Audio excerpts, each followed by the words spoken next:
Hey. Oh my God. Never works. Let's see.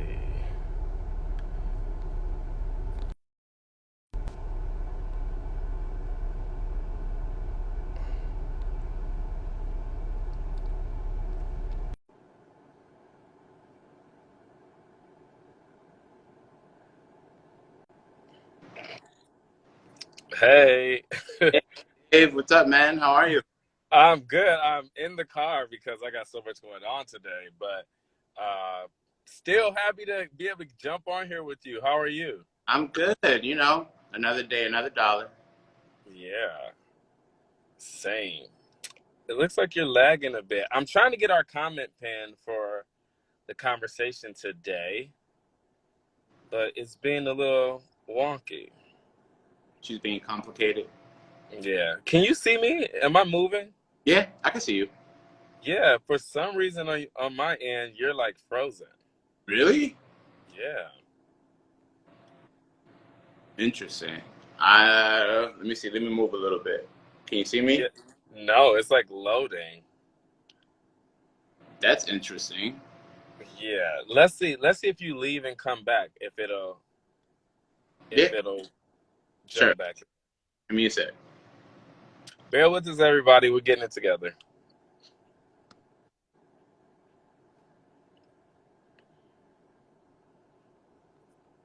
Hey, Kev. We're waiting for Laz. Oh, you could Suhina, you could see Laz. Oh.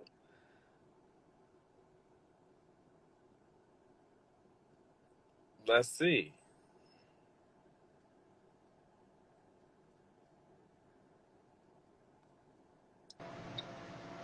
All right, now you're like working for me. Okay, that's All the right. once again. I don't know what that was about. I was trying to get our comment pinned, so I'll try to do that later.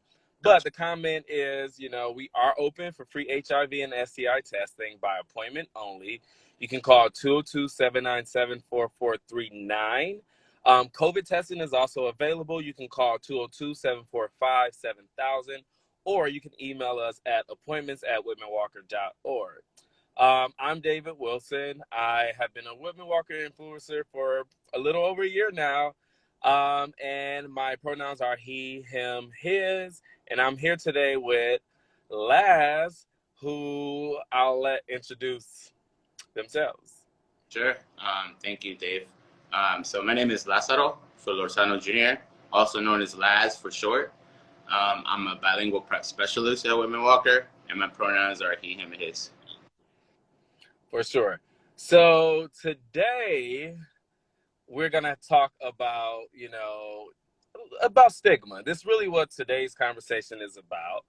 But we also want to talk a little bit about some things we saw in the news and in the media and on blog posts and everywhere over the last few weeks surrounding the baby's comments and his rant at a recent performance about HIV and AIDS. And so we want to kind of center this conversation around stigma. So back on July 25th, if you're unfamiliar, the rapper DaBaby went on a homophobic and HIV STI disinformation rant at a music festival in Miami.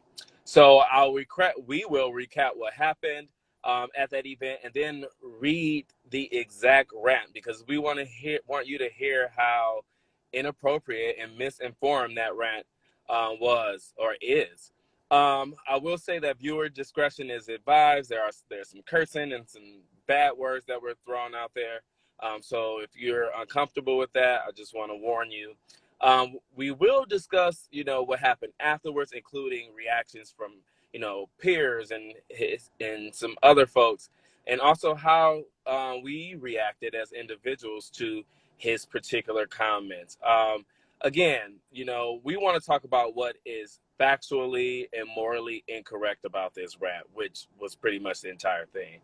We also want to discuss his response to this rant and have a conversation about HIV stigma. So today, We got Laz here. I'm here. Laz is a bilingual prep specialist at Whitman-Walker Health, so he brings that expertise. And we're going to discuss the baby's comments and HIV stigma. Yes, thank you for that, Dave. So I'll we'll kind of go through the history of what happened, me and Dave. So I'll go on and go a little further with the event, the actual event, which was on July 25th. The event was called Rolling Loud Miami, 2021, and it was packed. A lot of performances were expected from Megan Thee Stallion, Post Malone, and others. But it was the baby set that really dominated headlines for days after. His real name is Jonathan Lindell Kirk, and he's from North Carolina. Yes. So, in a video recorded at the last day of Rolling Thunder, the baby is being seen saying, and I'm going to read this. This is a quote from him. "If you didn't show up today with HIV, AIDS, or any of them deadly sexually transmitted disease that'll make you die in 2 or 3 weeks, put your cell phone light in the air." He said that on stage. He sure did, and he continued on too. He said, like I said, like we were talking about, viewer discretion is advised. So I'm going to proceed.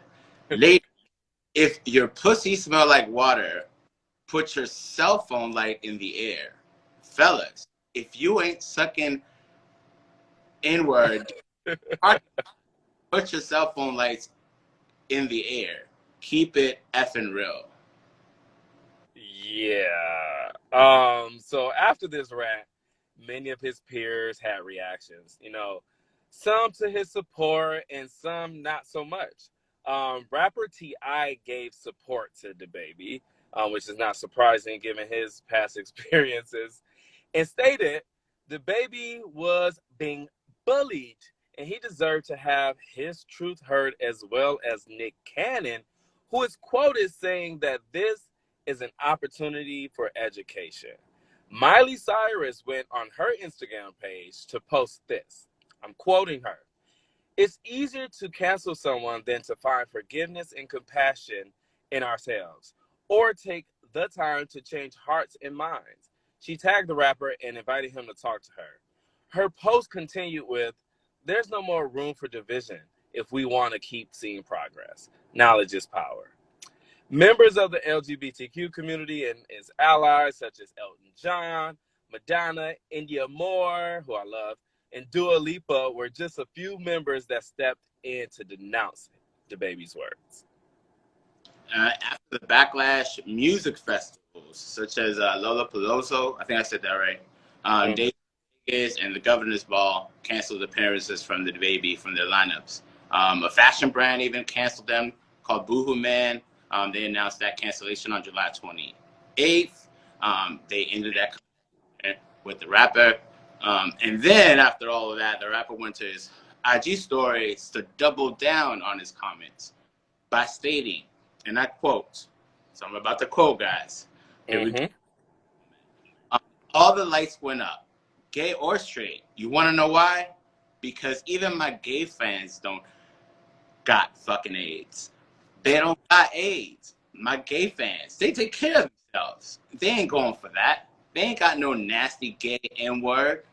They ain't got no junkies. They ain't no junkies on the street.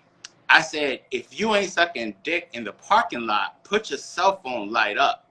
You know what my gay fans did? They put that motherfucking light up. My gay fans, they ain't going for that. They got class. They ain't sucking no dick in no parking lot. You got to get a room, a good one, a 5-star hotel. Even gay fans got standards." Oh my God. So on the afternoon of August 2nd, less than 36 hours after 3 festivals dropped the baby from their lineups, he issued a more formal apology on his Instagram, which reads, "I want to apologize to the LGBTQ plus community for the hurtful and triggering comments I made. Again, I apologize for my misinformed comments about HIV AIDS, and I know education on this is important. Love to all. God bless." Over the weekend, August 7th through 8th, fans noticed that the baby's official apology, in which he addressed his homophobic Rolling Loud remarks have been removed from his Instagram account. So it's unclear why the post was removed. I'm gonna just say this: I don't feel it was authentic. So, Laz, I'm just curious. After hearing about the rant, what was your reaction, and how did it make you feel? It's funny that you mentioned that. I didn't hear anything about it until I was talking to Rama, who we both. Really? Yes, I didn't know anything about it, and then I immediately went onto Google, and I started watching the videos, and I was angry. Like, my blood was boiling. Like, what? Like, are we in 2021? Like, why is this still a thing? I mean, like, I didn't know there were STDs, STIs, HIV that kill people in 2 weeks. Like, it's so much ignorance in there. There's so much just it was sad. I was upset. I was disappointed. And just reading the comments on like videos that were on Facebook, it seems like a lot of people actually supported him, which really just made me even angrier. So that was my initial reaction, but it was an opportunity for those who do work in the field to educate. That's why I'm live, so we can teach the masses about, like giving them the tools so they won't have that misinformation. So I'm not sure how you reacted, Dave. I'm curious about that. I was not surprised, because I kind of feel like hip hop has kind of nurtured that culture in the sense of shaming gay people, shaming and stigmatizing HIV, AIDS, and other STIs. I think if you listen to a lot of the lyrics that these people put out, that you can kind of tell that those are their views. So I wasn't surprised. I was disappointed though, because I know Rolling Loud was a huge festival. I knew friends who were there who might even been personally hurt by those comments. And so I kind of put myself in the folks' shoes that could have been there, who might have someone with such a platform that would say such negative things about, you know, people who are living with HIV and or other STIs. Like I'm sure they like that impacts them and their mental well-being. And so I was disappointed. I was just disappointed that we're giving people these type of platforms, and they're showing us how they don't deserve it. Agreed. Did it completely. Disappointing is a word, definitely. I felt like there was more than disappointment in my. It was like disappointment, anger, like. Yeah. Oh my goodness. It was just like, and it just started showing up on like articles all over the place. So you had to like read about it, all the time. So it's like, okay, yeah. What are your thoughts of the non-apology apology? So I actually watched that when he was like laying in the bed. First of all, if an apology starts with you laying in the bed, you ain't taking it seriously. And I was like, this dude is laying in the bed, like basically saying that his fans, gay or straight, support what he said. Like, it wasn't an apology. He just was like, my friends know, like, my like basically saying my fans know me, like they know I'm not, like, it was just like, it was a half-ass apology. And I mean, I think like those folks, like, who are aware and understand what stigma means and understand what those type of comments do, were not willing to accept it. Yeah, same. I agree with you. I felt like he didn't really, he wasn't sorry. That just kind of came there. He knew that he had to do something, and that something wasn't it. And so that was when that third, very PR perfect statement came out, because that wasn't an apology. That was kind of like adding salt to the wound. It was Right. like, I doubled down on what I said. My gay fans actually agree with me. I don't know about you, but I don't know any person in the LGBTQ community that would say something like that or agree to something like that. So he made it up. He was just probably looking at all the cancellations he was getting. He was duck canceled instead of duck baby, and he had to say something, and it just wasn't working. It was bad. Like, dude, like, where are your PR folks? Like, what's Yeah, happening? it was really, you're right. It was terrible.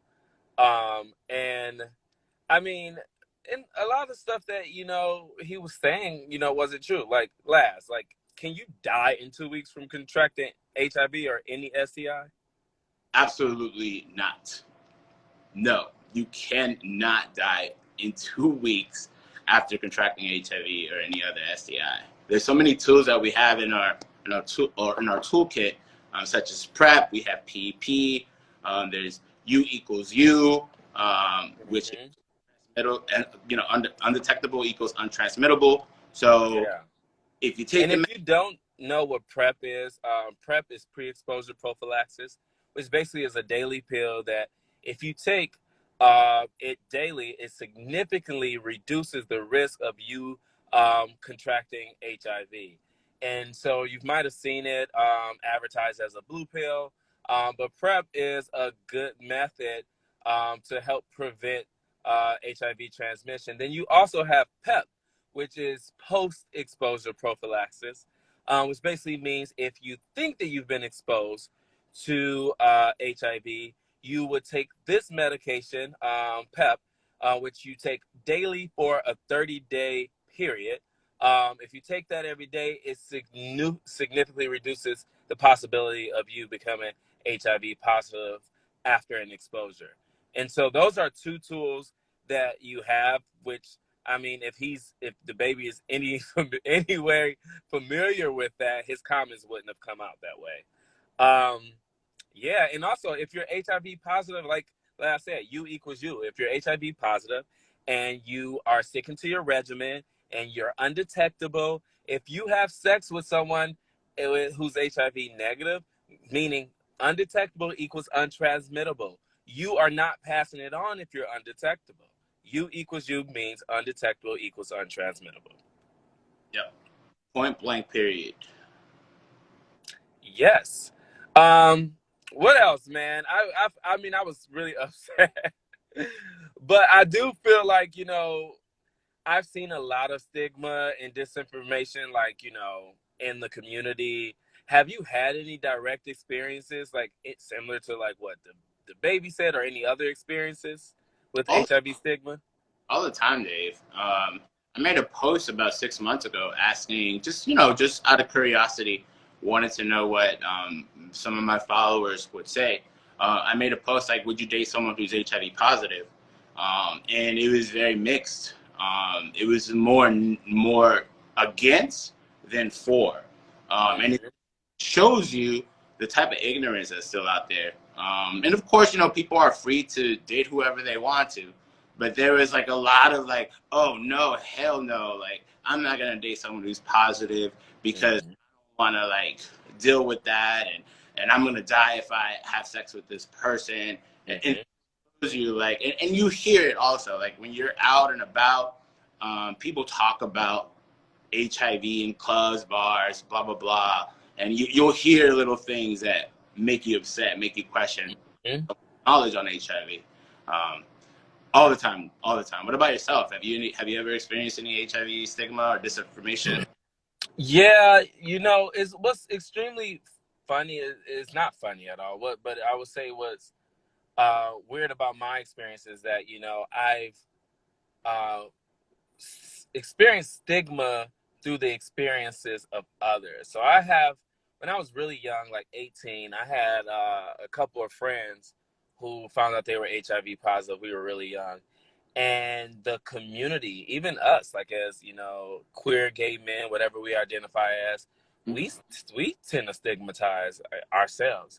And I watched my friends go through a lot of shaming, a lot of rumors, just saying very negative things about their status and how that impacted them mentally. And I think that this is why, honestly, that whole experience is why I do what we're doing here, is because I realized how that impacted my friends mentally, and I was like, I can never allow that to happen. If I have control over like stigma, then I'm not gonna let that happen. And I never want to be a person that's inflicting that type of pain on anyone. And so like I've definitely seen it happen within our community. I see it constantly in the heterosexual community where they stigmatize gay people as like super spreaders of HIV or some shit. Right. And like I mean I hate it all. So what I try to do is just educate, as much as I can. I definitely speak up if I hear if someone says some misinformation. What about you? Do you ever feel like you find yourself like having to correct folks or anything? All the time, all the time, including like, and it's not that these folks are ignorant, right? I mean, no, it's not that these folks are they hate gay folks, or anyone in the LGBTQ community that define themselves as HIV positive. It's that they're ignorant, and ignorance is not a bad thing necessarily. It means they don't know about something, and education is power.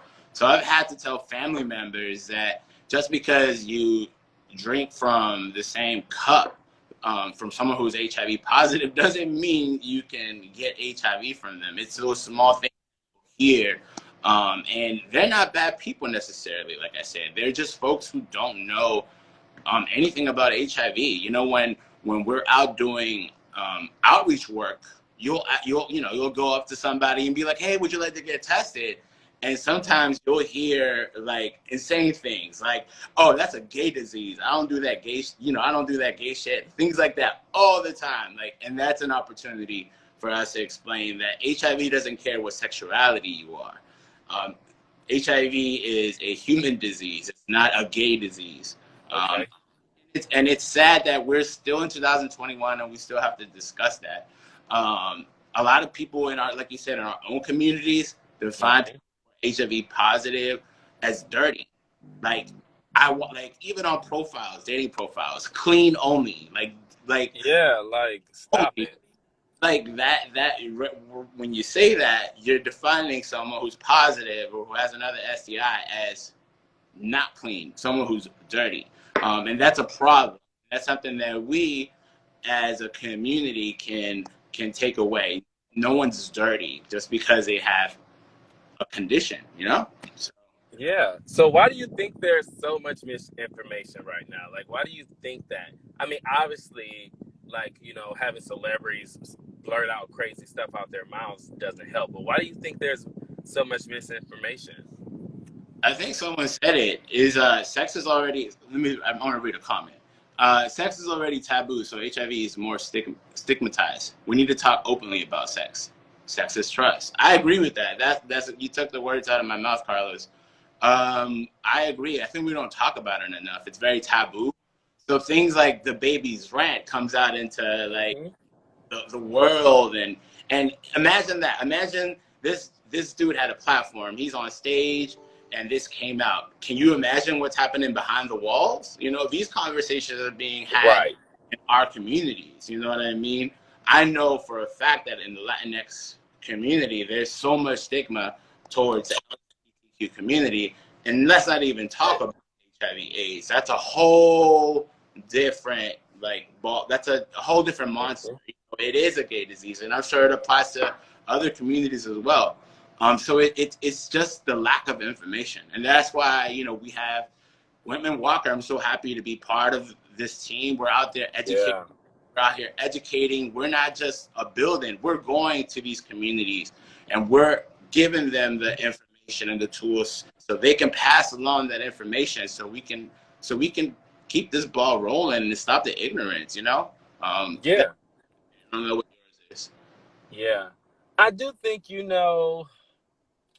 I think a lot of the misinformation still, it's kind of like, it's historical too, like just, Of course. there was so much misinformation about HIV and AIDS when we first were introduced to this disease, and back in the early 80s where people didn't really understand it, the CDC didn't really understand it, so we were just constantly discovering information. And I think people take that time period and it still like drags it out until today.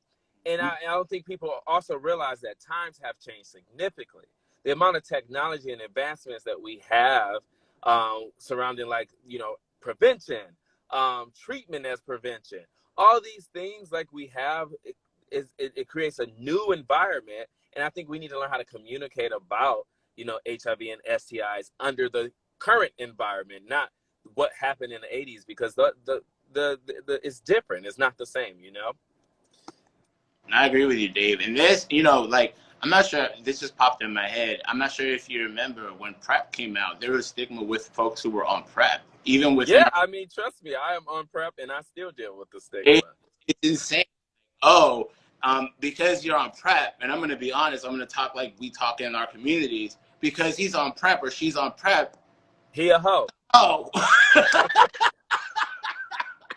like what? Yes, I've gotten that all the time. And I'm like, actually, I'm in a committed relationship, and actually, it's none of your business if I was or were not. Exactly. So much. Yeah, so the stigma, we stigmatize sex in general. So whether that is, STIs or actual sexual preference or whatever it is, we continue to stigmatize sex, and that boils all the way down to how we identify, onto what we decide to partake in, on down to, some STIs we might get from partaking in it. Like, all of it is stigmatizing. And I think, like, having these sort of conversations that you and I are having helps. But I think, people need to start having these uncomfortable conversations with their friends, with their family. Educate people. It's all through education. I totally 100% agree. And it's up to them with what they do with that information. We can, they do their own research, and that they spread the word, but we can do our part, and that's provide the tools, and that's the best that we can do. How do you think comments like the babies impacts people living with HIV, or people who are at risk for HIV? I think people, if I could imagine, put myself in the shoes of a person who's living with HIV, I'm sure it probably was a demeaning moment for them, because they, their lives are already stigmatized. And to have someone kind of like put that on a public platform has to be hurtful. I do hope that people living with HIV recognizes the amount of allies and folks they have committed to helping. And I think what I saw after the comments, like, his comments were shit, they were terrible.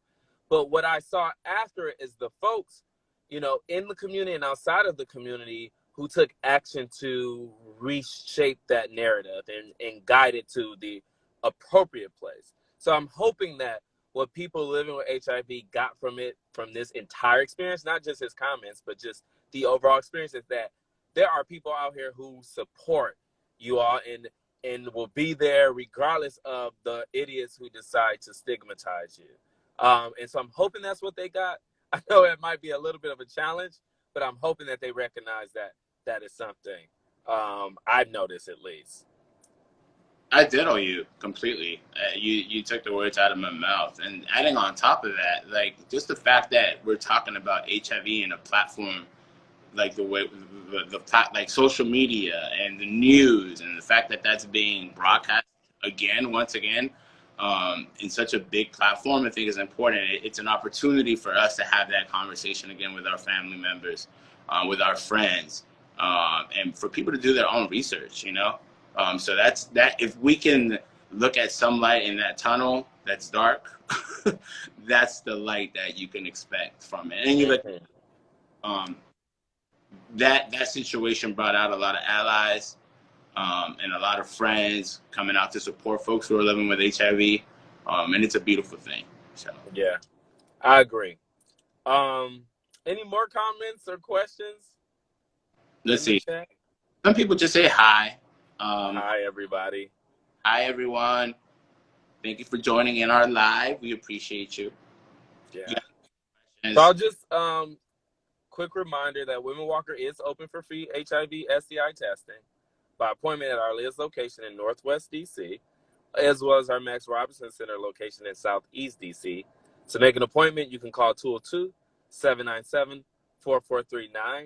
Also, we are doing COVID testing and vaccinations. I also want to remind you all that you can still get a vaccine at walk-up sites in DC. So if you have not been vaccinated, look, this Delta variant is out here. You know, get vaccinated. If you have trouble getting an appointment, you can call us at Whitman-Walker. We'll help you with that. Also, you know, we're doing COVID testing, so you can also call us if you are having symptoms. If you're not vaccinated, continue to practice the CDC guidelines. That includes social distancing, staying, you know, home if you're feeling sick, telework if you can, continue to wash your hands, and most importantly, wear your mask indoors. This is not just for the unvaccinated, but also for the vaccinated people now. Masks are required indoors, so continue to do that. If you are unvaccinated, masks are still required outdoors for you, unfortunately. But if you get vaccinated, you can lower your mask outdoors. Yeah, I mean, that's it, Laz. That's all I got. I want everybody to follow us on Instagram at Whitman-Walker. You can also follow us at Real Talk DC _ excuse me, and at the corner DC. So those are our 3 accounts. Follow us on Instagram, Twitter, and Facebook, and we will be back. Yeah, we have a question, by the way. We do. Yeah. Someone said, "Can creative understanding said, how can we tackle stigma in the Latinx community?" So I think that's just being present in the communities where the Latinx communities are at. You know, like having a booth or doing HIV testing. And meeting the communities where they are very important, because sometimes there's a lot of transportation boundaries. Maybe someone can't go to an HIV testing site for X, Y, and Z reason. Maybe because they're working and they work a full time. They have 2 jobs, you know, and actually going to the place of worship, I think it's a big one. The Latinx community tends to be very religious. Going to you know, maybe a block away from a Catholic church or whatever church they go to, and kind of having those tools present so we can pass on that information. So that's one way to go about it. I know it's easier said than done, but it's possible. There's other great organizations in the city that help with the Latinx community. So do your research, you'll find some. And just a quick plug, Dave. If you have any questions about PrEP, please give us a call at the PrEP Clinic. Our phone number is 202-939-7690, and we will be glad to assist. Any questions are accepted, and we can help navigate you. So give us a... Thank you, Dave. I appreciate your time so much. It was nice seeing you again. It was a lot of fun. It's nice seeing you again as well. You have a great day. You as well. Thank you, everybody. Bye. Bye.